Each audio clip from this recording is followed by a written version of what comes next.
Welcome to footballgameplan.com, where football makes sense. I'm Emery Hunt, the czar of the playbook. Bring you our NFL Week 6 preview between the Pittsburgh Steelers and the New York Jets. Now let's take a look at some keys to victory for both teams, starting with the Steelers. The two things the Steelers are not doing well offensively right now is, number one, protecting Ben Roethlisberger, and two, blowing people off the ball. However, you can only put so much of this on the offensive line. A lot should also fall on the shoulders of Todd Haley to cater the offense to the team's strengths. This week versus the Jets would be an ideal opponent to spread out and play quote-unquote air raid ball. I feel as though Ben Roethlisberger in the gun with a quick passing game could give the Steelers success offensively this week. Defensively for Pittsburgh, 4 sacks is unheard of for a Steelers-led defense. In all honesty, that's the least of their problems right now. They can't stop the run. And versus the Jets, they run a lot of misdirection run plays such as traps, whams, and counters. So even if the Steelers want to load up to stop the run, they can't get out of position because they're going to get gashed on the ground with those quick hitters. Now let's move over to the Jets in this ball game, and right now they're starting to show some rhythm on offense. They're playing to the strengths of Geno Smith, and a lot of spread concepts you're starting to see as well, and it's paying off with him being much more decisive with the football. But versus Pittsburgh, I expect to see Marty Morningwig and company tilt the scale more toward the running game to take advantage of that Steelers defensive line.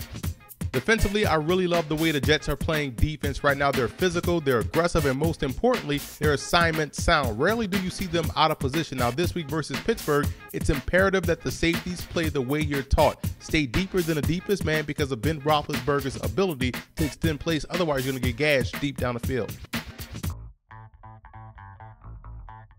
The Pittsburgh Steelers have had problems getting to the quarterback this season. Only 4 sacks this year, which is unheard of. And this week versus Geno Smith and the New York Jets, they're facing a quarterback that has the propensity to hold the football just a tad bit too long. So I think they can get to him if they utilize an overload blitz. Let me show you what an overload blitz is. We're blitzing from the strong side. Tight ends over here. So we have 1, 2, 3, 4 guys. We're going to try to get pressure on the quarterback. And what we're going to do, we're going to get pressure, but also keep an eye on the running backs if they release. So that's why the outside backer's job is to push through this gap, but he's spying the running back to the side. If this running back goes this way, it's his responsibility. If the running back stays in block, he blitzes as well. 5 technique plays through his gap. What we're going to do, we're going to send the inside backer here. His job is to push through the outside shoulder while blitzing of this guard. Why? Because it's creating an opportunity for the other inside backer who's going on a delayed blitz to the strong side B gap. We're going to have the nose tackle push in and attack the A gap here. 5 technique is also doing his job on the weak side, as the weak side backer's job is to spy this back as well. If he flats this way, or if it's another receiver, he has a threat to the weak side. Cornerbacks are manned up on the inside shoulder, trying to force everything outside. And this is cover 0, guys. I wanted to mention that this is cover 0 because what we're doing, as the cadence starts to wind down, we're going to walk Palomalu up, and we're sending him off the edge too. So you have 1, 2, 3, 4, 5 guys coming strong side.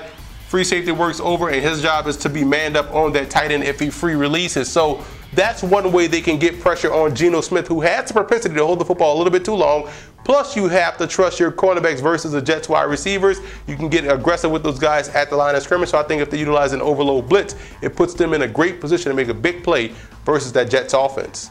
The New York Jets have already shown the propensity to show multiple fronts on defense. Last week, we saw some bear. We've seen 3-4. We've seen 4-3. Now we're going to see some under versus the Pittsburgh Steelers. I'm going to show you how they can get pressure by robbing the middle of the field with the linebackers, having 2 backers exchange responsibilities. And what you're going to do here, it's about getting pressure up front. And so what we're going to do, we're going to send the outside backer, boom. And now we have the defensive tackle, the nose tackle, shaded to the strong side. He's going to cross face of the center and attack the A gap. We're also going to have the 5 technique work over into the A gap as well, giving you double A gap pressure. Why? Because we have the inside backer's job is to push through this B gap, trying to influence this offensive tackle to pick him up, so that way we can get the 5 technique over in the middle. Now we're going to have the 5 technique on the weak side. I'm sorry, the 1 technique, 3 technique on the weak side.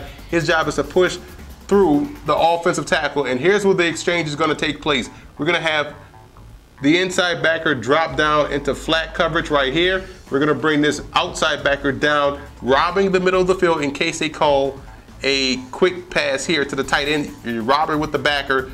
You're also robbing the middle of the field with the safety as we're bringing the safety down and picking up this backer's responsibility, and we're dropping the corners deep. So you see where we're rotating the coverage.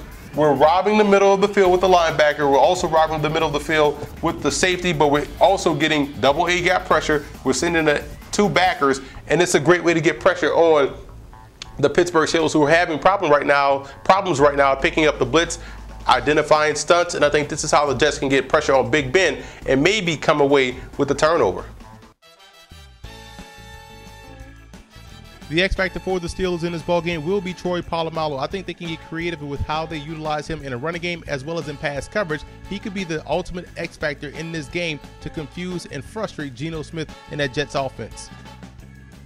The X factor for the Jets will be their guard play. That's Willie Colon, Brian Winters, Vlad Dukas. Not only in pass protection, because that's vital, but also in the running game. More importantly, when you're facing a 3-4 defense, a lot of times traditionally your guards are uncovered. So if I'm Geno Smith and I see a situation where the defensive front shows a traditional 3-4 set where the guards are uncovered, I'm audibling to a counter play, a trap, a wham. I'm moving those guards to get in better position to run the football. Now here are some coaching points for both teams in this ballgame. For Pittsburgh, quite honestly, no turnovers. You can't turn the football over against a team that can't chew up the TOP. And the quick passing game yields efficiency. If I'm Ben Roethlisberger in that Steelers offense, I'm going with a quick game, and that way they can be efficient, and that way they can find the big plays later on in the game. And don't lose gap discipline versus the Jets-Brown game. We talked about that earlier. They can really gash you with the quick hitters.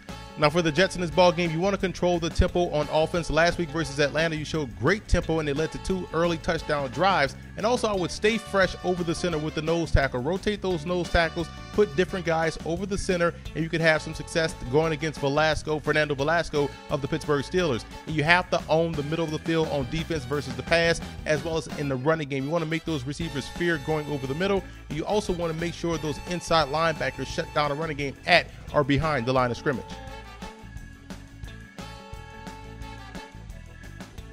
I like the Jets in this ballgame. This is a very good defensive matchup. I think Pittsburgh's defense will be a lot better coming off that bye week. And we know about the Jets defense right now playing top 5 ball. And I like what I saw last week from Geno Smith in that offense. He looked much more comfortable in Morningwig's offensive attack. So I think the Jets take care of business and knock off the Steelers at home. And I also want to give a huge shout out to Jet fan forums and Steeler fan forums for always showing football game plan support.